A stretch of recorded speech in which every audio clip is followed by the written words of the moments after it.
Hello बच्चों, आप सबका आपके अपने चैनल गोविंद मैथ लेक्चर्स में एक बार फिर से स्वागत है। तो प्रिय विद्यार्थियों, आज की इस क्लास में हम कक्षा 6 और 7 अंग्रेजी विषय की वर्कबुक 2023-24 के कार्यपत्रक 10 और 11 को सॉल्व करना सीखेंगे। बच्चों, आपकी अंग्रेजी, हिंदी और गणित विषय की वर्कबुक की क्लासेज चल रही है।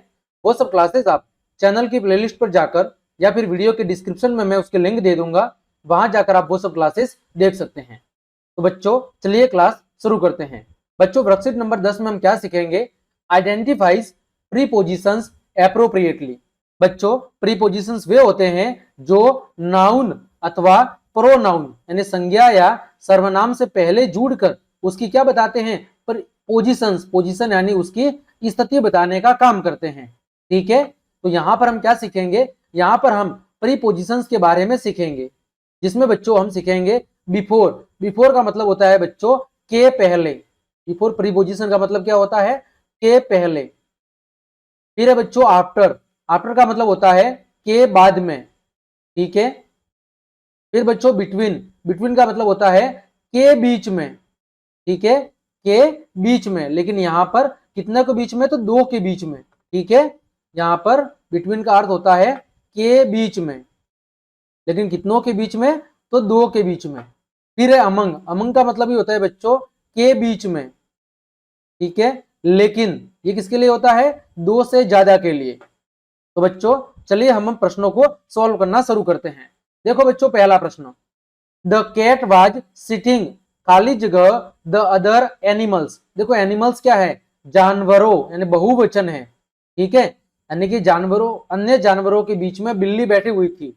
तो जानवरों के बीच में यानी दो से ज्यादा है, तो यहां पर क्या आएगा? अमंग आएगा।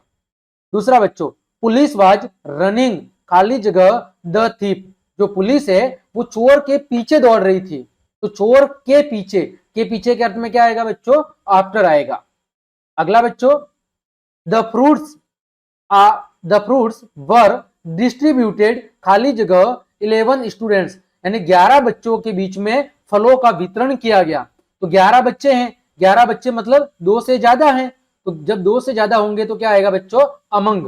तो 11 बच्चों के बीच में फ्रूट्स का मतलब है फलों का, और डिस्ट्रीब्यूटेड का मतलब है वितरण, यानी फलों का 11 बच्चों के बीच में वितरण किया गया। तो यहां पर क्या आएगा? अमंग। चौथा बच्चों, students should comb their hair, खाली जगह, they go to school. Student should comb their hair, खाली जगह, दे गो टू स्कूल। यानी सभी जो विद्यार्थी है उनको विद्यालय जाने से पहले अपने बालों में कंघी करनी चाहिए। तो के पहले, के पहले का मतलब आएगा बिफोर। अगला, वियर क्लीन क्लोथ, खाली जगह, टेकिंग अ बाथ। नहाने के बाद हमेशा साफ सुथरे कपड़े पहनने चाहिए। तो के बाद में, के बाद का मतलब है आफ्टर। ठीक है। अगला, switch off the lights and fan, खाली जगह, यू लीव द क्लासरूम। यानी आपके क्लासरूम को छोड़ने से पहले आपको लाइट्स और पंखे बंद कर देने चाहिए। तो के पहले के अर्थ में क्या आएगा बच्चों? बिफोर। आगे बच्चों, प्रश्न संख्या 7, द बैंक इज ओपन, खाली जगह, 10 AM एंड 5 PM। यानी जो बैंक है वो 10 बजे से लेके 5 बजे के बीच में खुली रहती है। तो दो समय दिए हुए हैं, 10 और 5, तो क्या आएगा? बिटवीन। ठीक है। अगला, the final match was played, खाली जगह, इंडिया एंड पाकिस्तान। जो फाइनल मैच है वो भारत और पाकिस्तान के बीच खेला गया था। तो दो देश है, तो दो के बीच खेला गया है, यानी कि बिटवीन। अगला, वी शुड वॉश फ्रूट्स, खाली जगह, ईटिंग देन। हमें फलों को खाने से पहले क्या करना चाहिए? धोना चाहिए। तो के पहले के लिए क्या आएगा? बिफोर। अगला, रीता इज सिटिंग, खाली जगह, पायल एंड मीना।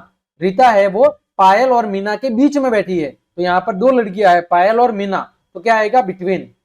फिर आई वॉश माई हैंड्स, खाली जगह, यूजिंग द टॉयलेट। मैंने टॉयलेट यूज करने के बाद अपने हाथों को अच्छे से धोया है। तो के बाद, के बाद के लिए क्या आएगा? आफ्टर। ठीक है बच्चों, ये थे आपका वर्कशीट नंबर 10। आगे बढ़ते हैं वर्कशीट नंबर 11। यहां पर हम क्या सीखेंगे? Listens to instruction and commands and response appropriately. यानी आपको दिए गए आदेशों या संकेतों को क्या करना है? अच्छे से सुनना है। इंस्ट्रक्शन का मतलब होता है आदेश, और कमांड का मतलब भी होता है आदेश। ठीक है, इंस्ट्रक्शन का मतलब है आदेश या संकेत, जो भी कह सकते हो। इनको आपको अच्छे से सुनना है और क्या करना है, रेस्पॉन्स का मतलब है उचित जवाब देना है। देखो पहला प्रश्न, listen to the commands givens by your teacher and circle them. आपको अध्यापक के द्वारा दिए गए आदेशों की पालना करनी है और फिर उस पर गोल घेरा करना है। पहला है स्टैंड अप। स्टैंड अप का मतलब है बच्चों खड़े हो जाओ। स्टैंड अप का मतलब क्या है, खड़े हो जाओ, तो गोला घेरा करना है।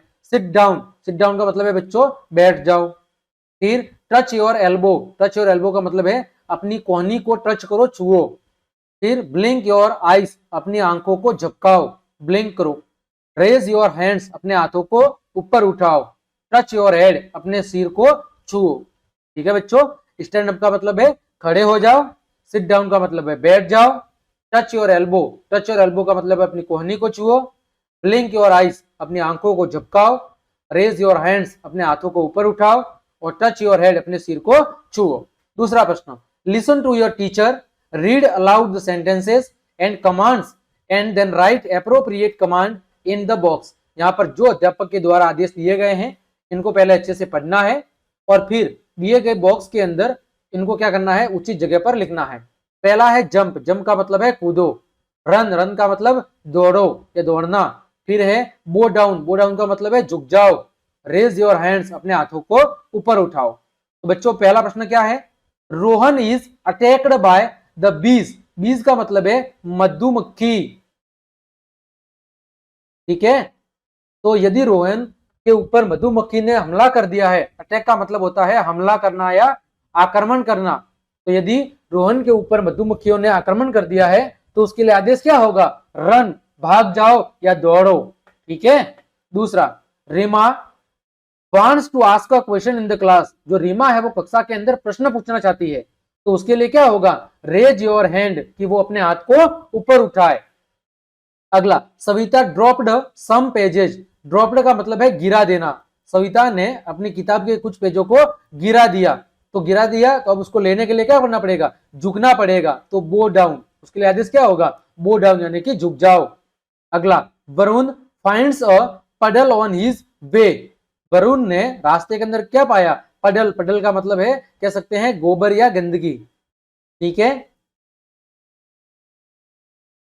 वरुण ने रास्ते के अंदर किस चीज को पाया, पडल यानी गोबर या गंदगी को, तो उसे क्या करना चाहिए, उसको जंप करना चाहिए, उस स्थान से कूदना चाहिए ताकि उस गंदगी को पार कर सके। ठीक है बच्चों, तो इस तरह हमने आपके अंग्रेजी विषय के कार्यपत्रक 10 और 11 के सभी प्रश्नों के उत्तर बहुत अच्छे से जान लिए हैं। उम्मीद करता हूं सभी प्रश्नों के उत्तर आपको अच्छे समझ में आए होंगे। तो क्लास देखने के लिए आप सभी को धन्यवाद। यदि आपको मेरी क्लास और मेहनत पसंद आई है तो फिर लाइक, कमेंट, शेयर और सब्सक्राइब जरूर करें। आज के लिए इतना ही। जय हिंद, जय भारत।